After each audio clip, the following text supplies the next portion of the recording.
Assalamualaikum warahmatullahi wabarakatuh.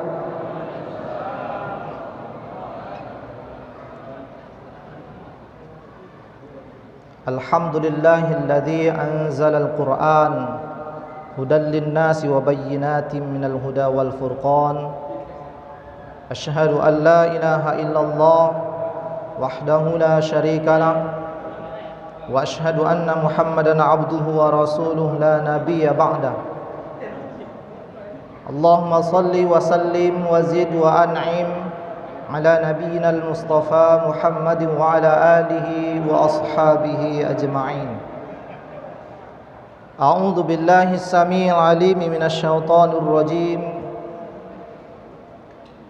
Syahru Ramadan alladzi unzila fihi al-Qur'an hudan lin-nas wa bayyinatin minal huda wal furqan.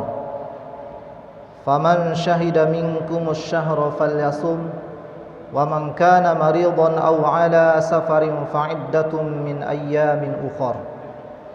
Yuridullahu bikumul yusra wa la yuridu bikumul usra. Walitukmilul iddata walitukabbirullaha ala ma hadakum wa la'allakum tashkurun.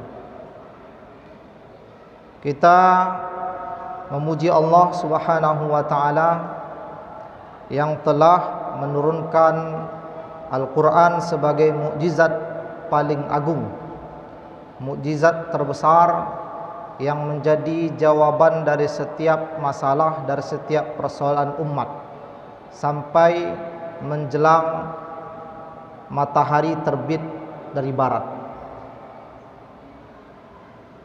Salawat dan salam semoga tercurahkan hendaknya untuk baginda Rasulullah sallallahu alaihi wasallam yang beliau juga ulah Al-Qur'an menjadi manusia yang agung, manusia yang dimuliakan oleh Allah Subhanahu wa taala, dan turun kepadanya Al-Quran secara beransur-ansur. Yang kita hormati Bapak Bupati Aceh Singkil, mungkin juga seluruh kepala SKPK yang berhadir, orang-orang tua kita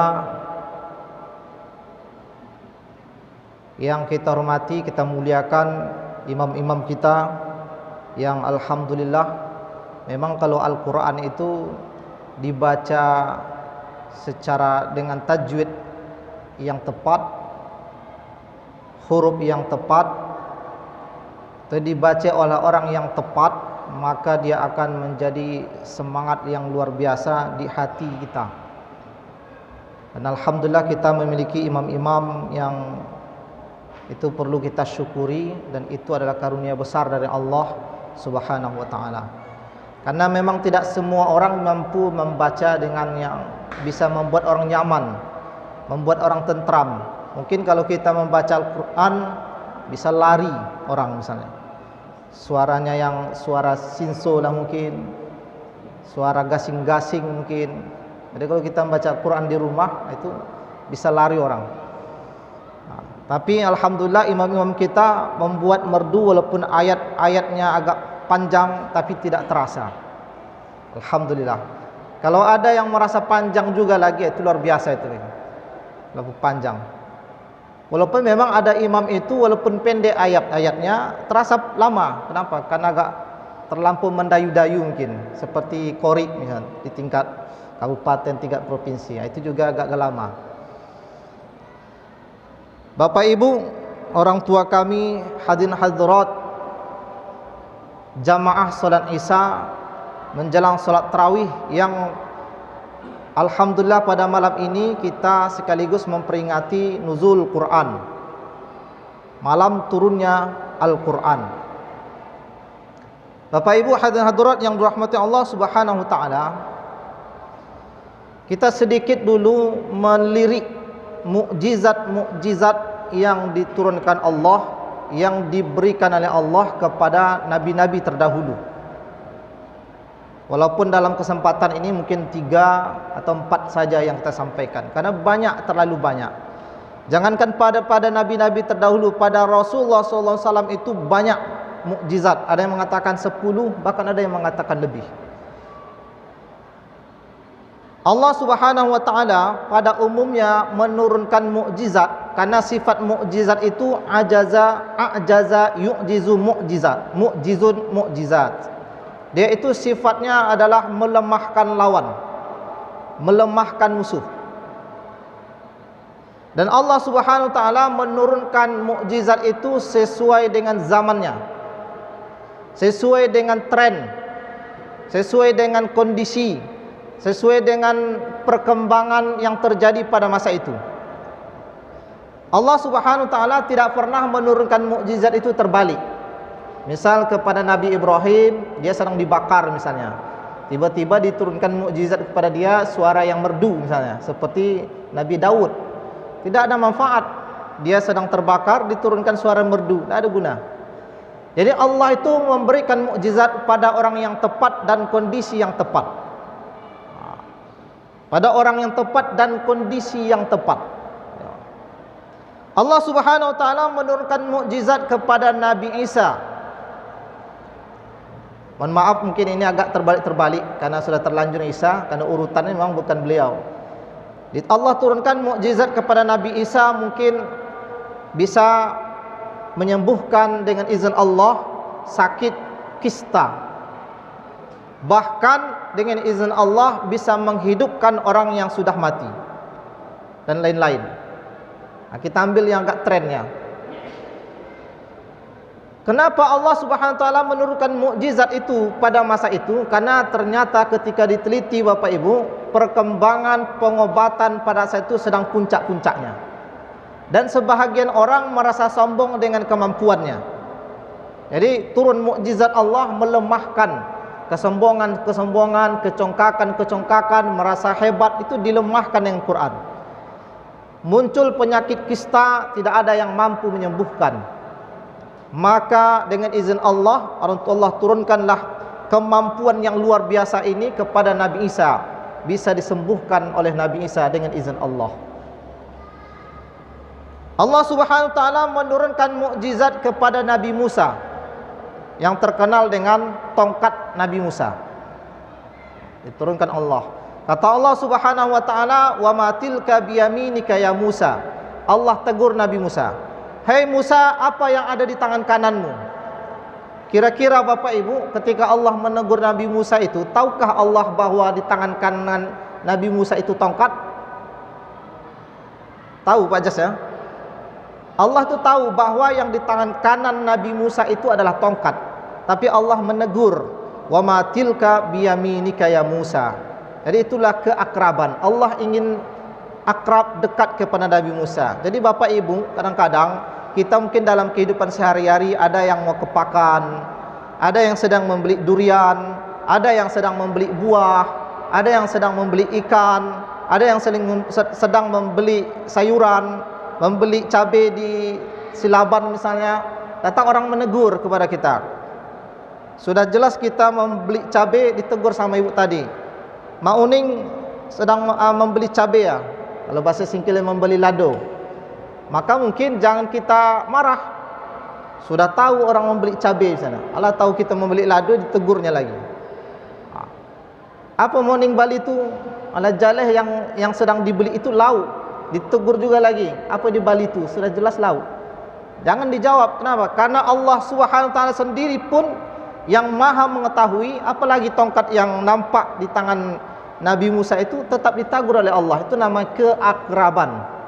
Jadi kalau ada orang menegur kita beli ikan Mauning, ke pasar Mauning, ke onan Mauning, beli sayur Mauning, itu keakraban, bukan karena dia tidak tahu. Jadi dijawablah. Kalau kita di kampung-kampung datang Mauning, kalau di kampung-kampung itu bahasa tren, dia sudah pasti sudah masuk ke rumah pasti datang. Tapi kalau keluar Mauning itu baru sesuatu yang aneh. Dia masuk kita keluar. Jadi keakraban. Nah, Bapak Ibu yang dirahmati Allah Subhanahu wa taala, maka Allah perintahkan Nabi Musa dengan kalimat-kalimat yang cukup banyak, wa alqi ma fi yami wa alqi apa itu? Dan pukulkanlah tongkatmu ke batu atau ke laut itu kalau ketika membelah laut. Falamma alqaw qala Musa ma ji'tum bihi sihr innallaha sayubtiluh innallaha la yuslihu amalal mufsidin wa yuhiqqullahu al-haqqa bikalimatihi walau karihal musyrikun. Jadi walau karihal mujrimun. Wa alqi ma fi yaminika talqaf ma sana'u innama sana'u kaidu sahir. Lemparkanlah tongkatmu wahai Musa, sesungguhnya apa yang mereka lakukan itu hanyalah sihir. Jadi dengan kemampuan itu yang diberikan Allah, Nabi Musa mampu membatalkan sihir-sihir musuh pada saat itu. Bahkan ada sihir-sihirnya, penyihir-penyihirnya Fir'aun yang akhirnya bersujud kepada Allah dan masuk Islam, kemudian mereka pun dieksekusi oleh Fir'aun. Nah, Bapak Ibu hadirin-hadirat yang dirahmati Allah Subhanahu wa taala, kemudian ada keistimewaan mukjizat yang diturunkan oleh Allah kepada Nabi Ibrahim alaihi salatu wassalam. Ketika Nabi Ibrahim itu sudah menantang Namrud, ditantang oleh beliau Namrud dengan memenggal berhala-berhala yang cukup banyak, kemudian dia dieksekusi, ditangkap, dan seluruh pasukan Namrud itu, bahkan orang-orang masyarakat pada saat itu ingin ikut mengumpulkan kayu bakar. Jadi uniknya Bapak Ibu, Namrud itu termasuk raja yang dicintai oleh rakyatnya, walaupun dalam keadaan kekafiran. Sehingga ada dalam riwayat ada seorang nenek-nenek di kampung-kampung pada hari dieksekusinya Nabi Ibrahim, itu ada yang merasa tidak nyenyak, ada yang merasa kurang nyaman. Aduh, alangkah tertinggalnya aku tidak ikut mengumpulkan kayu bakar. Seandainya aku ikut mengumpulkan kayu bakar, aku ikut menyumbang kayu bakar untuk membakar Ibrahim. Jadi memang Bapak Ibu luar biasa. Pada saat itu Nabi Ibrahim satu orang itu menghadapi konspirasi. Konspirasinya bukan hanya kelas pejabat saja istilahnya, bukan hanya kelas penguasa, sampai ke masyarakat, sampai ke rakyatnya, itulah dihadapi oleh Nabi Ibrahim sendiri. Luar biasanya Bapak Ibu. Jadi kalau kini mungkin seperti ada mungkin tokoh-tokoh Islam yang sedang menghadapi mungkin berbagai persoalan, masih lumayan. Masih ada orang yang berpihak mungkin, masih ada orang yang membela. Nabi Ibrahim sendiri tunggal menghadapi raja, menghadapi bawahan-bawahan raja, dan menghadapi rakyatnya sepakat seluruhnya. Maka kata Allah Subhanahu wa taala ketika sudah dibakar Nabi Ibrahim itu sudah hidup, qulna ya narun kuni bardan wa salaman ala Ibrahim. Pada saat itu Allah perintahkan, kami katakan kepada api, dinginlah engkau wahai api. Kuni bardan, jadilah engkau dingin. Awalnya berhenti di situ Bapak Ibu, sehingga malaikat itu kecemasan, nampaknya Ibrahim menggigil kedinginan. Kalau bukan dilanjutkan dengan bardan wa salaman ala Ibrahim, maka Ibrahim mungkin akan kedinginan di dalam api yang panas. Sebelumnya Nabi Ibrahim ditawarkan oleh malaikat dulu, wahai Nabi Ibrahim, engkau kekasih Allah, maukah engkau aku turunkan bantuan? Maka kata Ibrahim, hasbunallah wa ni'mal wakil, cukup Allah. Bantuan malaikat tidak direspon oleh Ibrahim alaihissalatu wassalam. Makanya Rasulullah SAW hobi sering mengucapkan kata-kata hasbunallah wa ni'mal wakil, ni'mal maula wa ni'man nasir. Ketika orang-orang kafir berkumpul menakut-nakuti Rasul, Rasul katakan hasbunallah wa ni'mal wakil. Jadi di samping ucapan Nabi Yusuf yang pernah diungkapkan kembali Rasulullah, ucapan Nabi Ibrahim pun, kakeknya beliau, itu juga diikuti oleh Rasulullah sallallahu alaihi wasallam. Bapak Ibu yang dirahmati Allah Subhanahu wa taala, Rasulullah sallallahu alaihi wasallam diturunkan Al-Qur'an juga pada umumnya disesuaikan Allah dengan zamannya. Jadi di Arab pada situ sedang kerennya penyair. Orang-orang yang mengarang-arang cerita, membuat nasyid-nasyid, ungkapan-ungkapan, merangkai kata-kata itu luar biasa, majas-majas itu luar biasa pada saat itu. Terkenallah Arab Saudi itu dengan ungkapan-ungkapan yang luar biasa.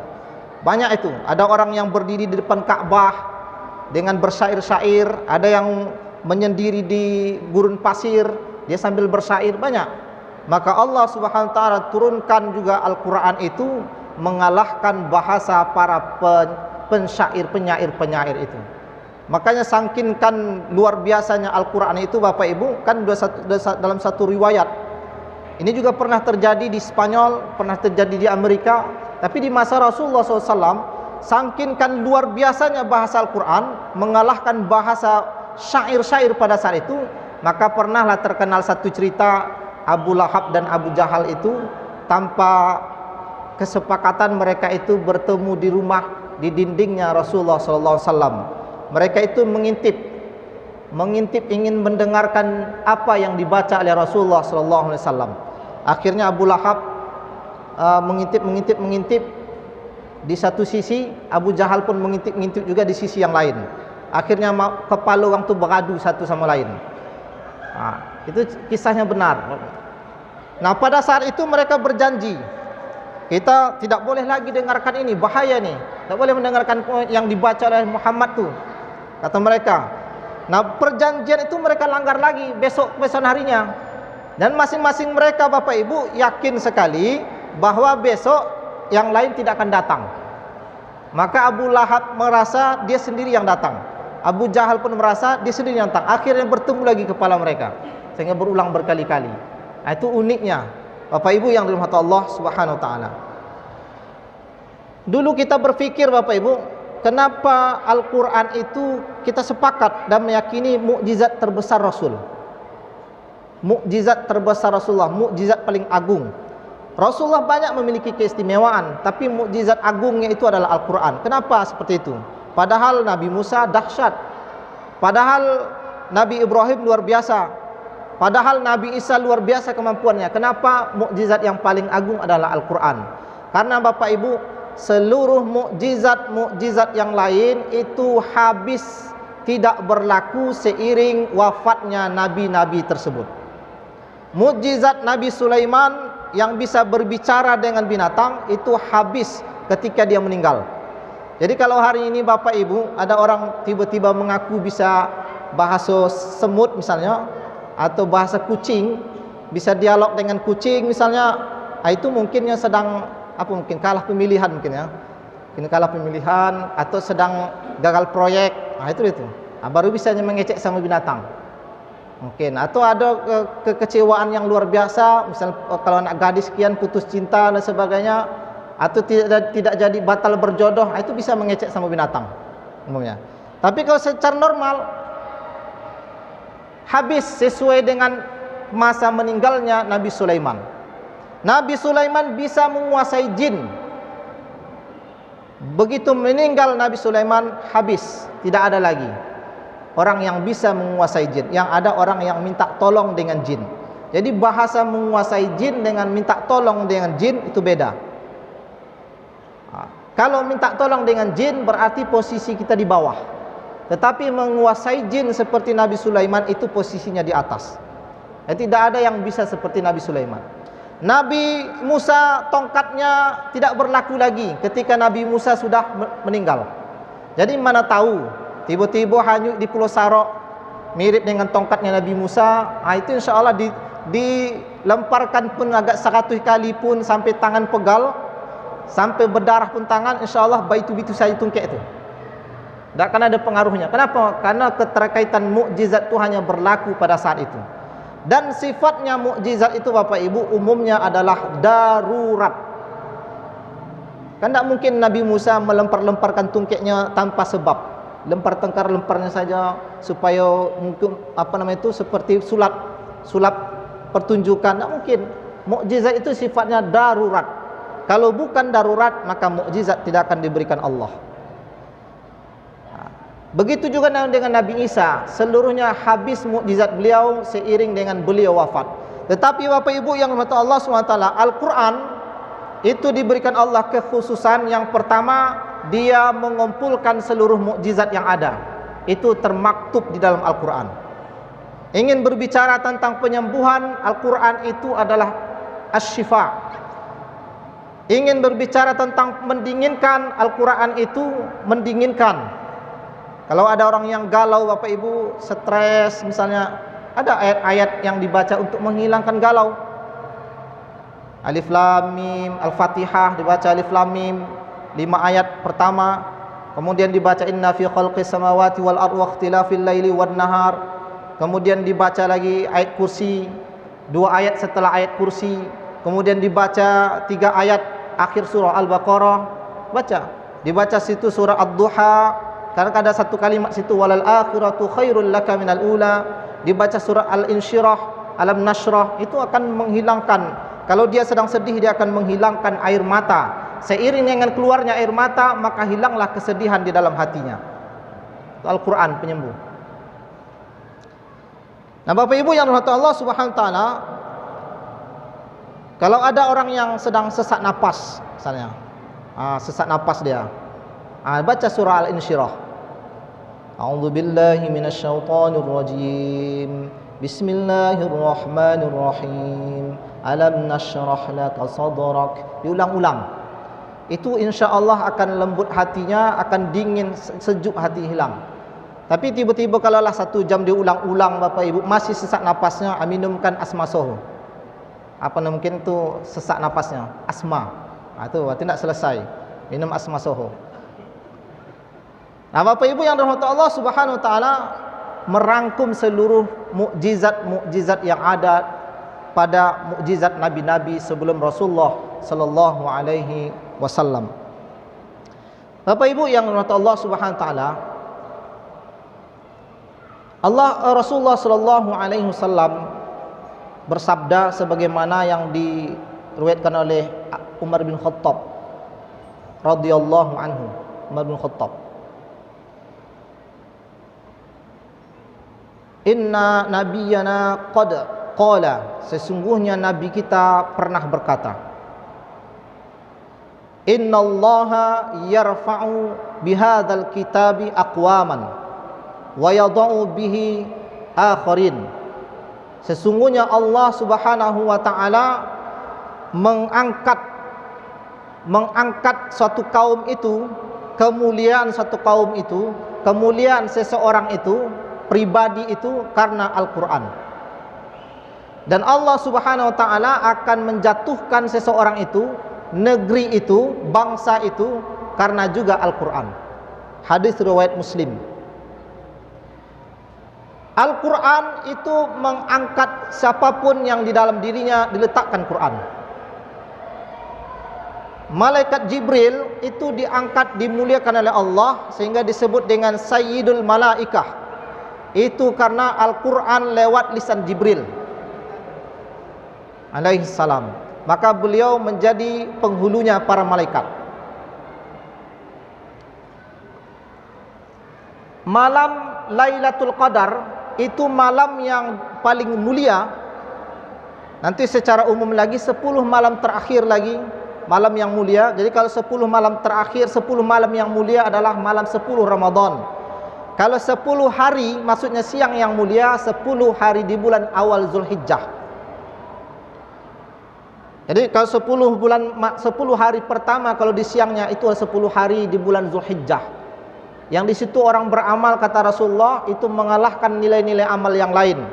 Tidak juga jihad di jalan Allah ya Rasulullah, tidak juga, kecuali dia datang berjihad dengan harta dan nyawanya, pulang tanpa nyawa, itu baru bisa mengalahkan amal-amal di 10 hari di bulan Zulhijjah. Tapi kalau cerita malam, itulah 10 malam terakhir malam Ramadan. Khususnya lagi malam Lailatul Qadar. Malam Lailatul Qadar itu dimuliakan oleh Allah juga karena di dalamnya turun Al-Quran. Qul in kuntum amantum billahi wa ma anzalna ala abdina yaumal furqan yaumal taqal jam'an. Katakanlah jika engkau beriman kepada Allah dan apa yang kami turunkan kepada hamba kami, yaitu pada waktu bertemunya 2 pasukan. Maka pendapat yang paling kuat mengatakan itu terjadi di 17 Ramadan. Walaupun khilaf di kalangan ulama, ada yang mengatakan 27 Ramadan. Jadi kemuliaan itu karena Al-Quran. berhubungan dengan Al-Quran. Inna anzalnahu fi lailatul qadr. Akibat karena di situ diturunkan Al-Quran. Bulan Ramadan itu disebut dengan Sayyidul Syuhur. Penghulunya bulan-bulan itu juga karena di bulan Ramadan itu diturunkan Al-Quran. Syahrul Ramadan alladzi unzila fihil Quran. Nah, Bapak Ibu yang dirahmati Allah Subhanahu wa taala, Mekah, Madinah atau kita katakan Arab Saudi awalnya dulu itu tidak dianggap apa-apa. Hanya negara kecil, tidak memiliki potensi, apalagi Mekah negara yang tandus, Madinah apalagi kotanya berpenyakit pada saat itu. Penyakit orang yang datang ke situ harus sakit dulu. Terjadi peperangan saudara. Madinah, Mekah itu bukan kota yang hebat pada saat itu. Tetapi karena turun di situ Al-Quran, umat Islam mempraktekkan Al-Quran, dia menjadi mercusuar dunia. Akhirnya Bapak Ibu, Romawi, Persia yang pada saat itu sedang hebat-hebatnya juga akhirnya tidak lama setelah Rasulullah SAW, apalagi pada masa Umar bin Khattab, mereka pun tumbang, dikalahkan oleh kekhalifahan Umar bin Khattab radhiyallahu anhu. Nah, Bapak Ibu yang dirahmati Allah Subhanahu wa taala, Spanyol itu dulu kota yang tidak dianggap apa-apa. Tidak dianggap apa-apa. Bahkan kalau kita teliti sejarah, Spanyol itu salah satu orang yang kotor. Romawi itu pun kotor. Sehingga dalam sejarah kalau umat Islam berperang dengan bangsa Romawi harus bawa minyak wangi. Kalau tidak bungo-bungo. Kenapa? Karena tidak pingsan. Jadi pingsannya bukan karena pedang, karena baun. Jadi orang-orang Romawi itu baun-baun, hampir mirip dengan baun binatang. Kenapa? Karena mereka itu tidak suka mandi. Jadi Bapak Ibu, syariat mandi itu hanya ada di Islam. Begitu Islam masuk, daerah itu pasti bersih. Karena dulu Bapak Ibu, mereka itu buang kotoran itu di pinggir-pinggir itu. Di pinggir-pinggir jalan itu buang kotoran-kotoran. Makanya waktu itu untuk mencetuskan supaya tidak terinjak kotoran-kotoran itu, dibuatlah sandal itu tinggi-tinggi. Nah, itulah yang kita contoh sekarang, Bapak Ibu. Dibuatlah tinggi, yang tumitnya ke belakang, akhirnya sarap terjepit. Karena tidak sesuai, tidak landai dia. Padahal Rasulullah SAW itu berjalannya itu dia landai, tumitnya yang dulu jatuh.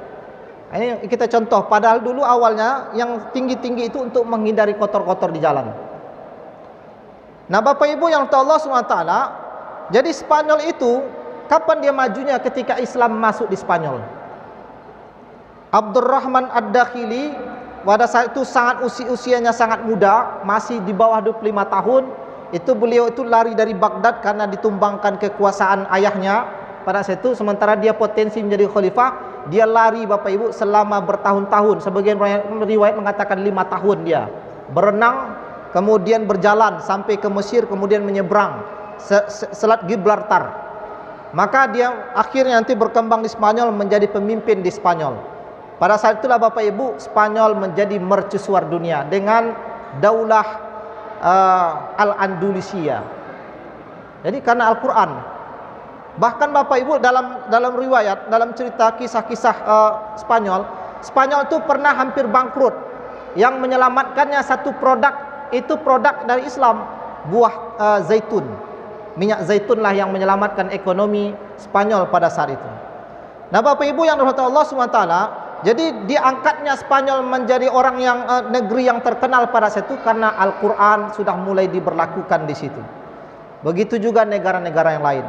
Nah, Bapak Ibu yang dirahmati Allah Subhanahu wa taala, makanya kalau kita lihat sejarah Bapak Ibu, umat Islam itu dikalahkan dengan cara menjauhkan umat Islam dari Al-Quran. Ketika umat Islam sudah mulai jauh dari Al-Quran, maka umat Islam pasti akan mundur. Maka Prancis membuat ide, Inggris membuat ide, Belanda membuat ide. Prancis Bapak Ibu dengan sistem penjajahannya dulu memang sudah diobrak-abrik dulu, membuat sistem seluruh pendidikan Islam, TPA, Madin di bumi hanguskan. Jadi dulu ada Al-Katatib itu di bumi hanguskan. Jadi tempat belajar Al-Quran yang ada di Eropa itu, termasuk di Mesir, di bumi hanguskan. Itu Prancis. Maka seluruh pendidikan-pendidikan Islam habis, termasuklah di Spanyol, habis, dibantai. Umat Islamnya pun dibantai, orang-orang yang hafal Quran pun dibantai. Tapi ada yang lembut caranya Bapak Ibu. Itulah Belanda dan Inggris. Belanda dan Inggris punya cara lembut. Jadi Bapak Ibu, kita bisa rasakan sejarah di Indonesia, merasakan sendiri. Mereka buat sekolah itu 3 tipe, Bapak Ibu. Mereka buatlah sekolah itu 3 tipe. Kalau kami sendiri merasakan dulu. 1, sekolah bertaraf internasional. Yang kedua, sekolah sedang di tengah-tengah. Yang kedua, yang ketiga, sekolah bawah, level bawah. Sekolah level bawah itu apa? Pesantren. Itu sudah dibuat isu-isu. Yang belajar Al-Quran, yang belajar bahasa Arab, itu di pesantren. Tempat-tempatnya pun kotor-kotor pada saat itu, bajunya pun tidak kurang rapi-rapi. Dulu dialami dulu. Sarana prasarana kurang, airnya pun bukan putih lagi macam kopi dulu dibuat. Maka disebut dengan sekolah informal. Kemudian ada yang sedang Bapak Ibu. Dapat sedikit dunia, dapat sedikit akhirat, dapat dunia. Kalau sekarang mungkin model-model MSen. Dia agamanya ada, bahasa Arabnya ada, tapi tanggung-tanggung juga. Banyak umumnya, bahasa Inggris diajarkan. Itulah cara mereka. Dan yang hebatnya lagi dibuat mereka adalah sekolah bertaraf internasional. Di situ diajarkan bahasa Inggris, bahasa Mandarin diajarkan. Nah, itu terjadi beberapa abad di Indonesia, Bapak Ibu. Terjadi beberapa abad. Sehingga kalau ada orang mau keren, mau mudah dapat pekerjaan dulu, masukkan ke level sekolah internasional. Di situ bahasa Inggris. Kalau agak sedang-sedang, ke bawah dapat, ke atas dapat, maka masukkan dia ke tengah. Kalau hanya agama saja, maka masukkan dia ke pesantren. Jadi dulu pengotak-kotakan itu adalah teorinya Belanda. Kalau kita lihat sejarah Bapak Ibu, tidak pernah ilmu itu di kotak-kotak. Dia wajib belajar agama, wajib belajar yang lain. Ada, hanya sistemnya saja. Kecil agama dulu, hafal Quran dulu. Itu nanti setelah besar baru diajarkan yang lain. Makanya seperti Ibnu Sina, mereka ulama. Ibnu Qayyim Al-Jauziyah, dokter pada situ, mereka ulama. Kenapa? Karena waktu kecil diajarkan agama dulu. Nah, ini berkembang Bapak Ibu, sehingga ada isu di masyarakat kalau belajar agama kelasnya bawah, dapat pekerjaan pun sulit. Maka wajarlah umat Islam itu tertinggal. Nah, Bapak Ibu yang dirahmati Allah Subhanahu wa taala, tapi alhamdulillah ada kabar gembira Bapak Ibu. Kalau kita merujuk kepada hadis Rasul ini, innallaha yarfa'u bihadzal kitab aqwaman, Allah akan mengangkat derajat kemuliaan suatu kaum karena Al-Qur'an. Maka insyaallah kalau kita lihat-lihat, ini sudah tanda-tanda kebangkitan Islam. Kalau kita lihat Bapak Ibu, walaupun memang ada tahapannya. Kenapa Bapak Ibu? Sekarang jangankan di MSen, jangankan di pesantren, di sekolah bertaraf internasional pun kalau tidak dibuat program tahfiz itu sunyi orang masuk. Makanya Bapak Ibu sekarang IT dan religi musim. Sekolah-sekolah bertaraf internasional kota-kota termasuk di Medan, mereka ajarkan tahfiz. Bahkan menjadi program unggulan untuk penarik orang-orang supaya anaknya masuk ke dalam itu. Apalagi pesantren. Apalagi yang di tengah tadi, Bapak Ibu. Maka sebenarnya ini berarti tidak akan lama lagi umat Islam akan bangkit. Nanti bayangkan Bapak Ibu, hafiz 30 juz masuk ke polisi, hafiz 37 masuk ke pengadilan, hafiz 30 juz masuk ke tentara. Ini tanpa disadari Bapak Ibu, suatu saat akan berkumpul nanti di atas. Dan ini memang tanpa kita sadari, Allah Subhanahu wa taala membuat itu rancangan-rancangan itu Bapak Ibu. Maka umat Islam insyaallah akan kembali kita lihat, walaupun memang masih bertahap. Kenapa? Karena menghafal itu masih tahap awal. Nanti ada pemahaman, ada sampai ke pemahaman, ada sampai pengamalan. Ini puncaknya di pengamalan. Bapak Ibu yang dirahmati Allah Subhanahu wa taala, karena kita nuzul Quran malam ini terkait dengan salat tarawih, dan insyaallah kira-kira setengah jam target, sudah sampai setengah jam.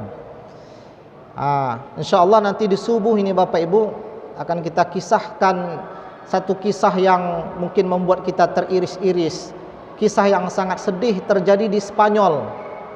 Ini berhubungan dengan Al-Quran. Bagaimana umat Islam dibantai di Spanyol itu ada kaitannya dengan Al-Quran. Akan kita kisahkan. Ada satu tokoh ulama besar, itu dia korban dulu di awal, tapi akhirnya menjadi ulama dan dia lari dari Spanyol. Mungkin kita cukupkan demikian. Terima kasih atas segala perhatian. Mohon maaf atas segala kekurangan. Subhanakallahumma bihamdika asyhadu an la ilaha illa anta astaghfiruka wa atubu ilaik. Assalamualaikum warahmatullahi wabarakatuh.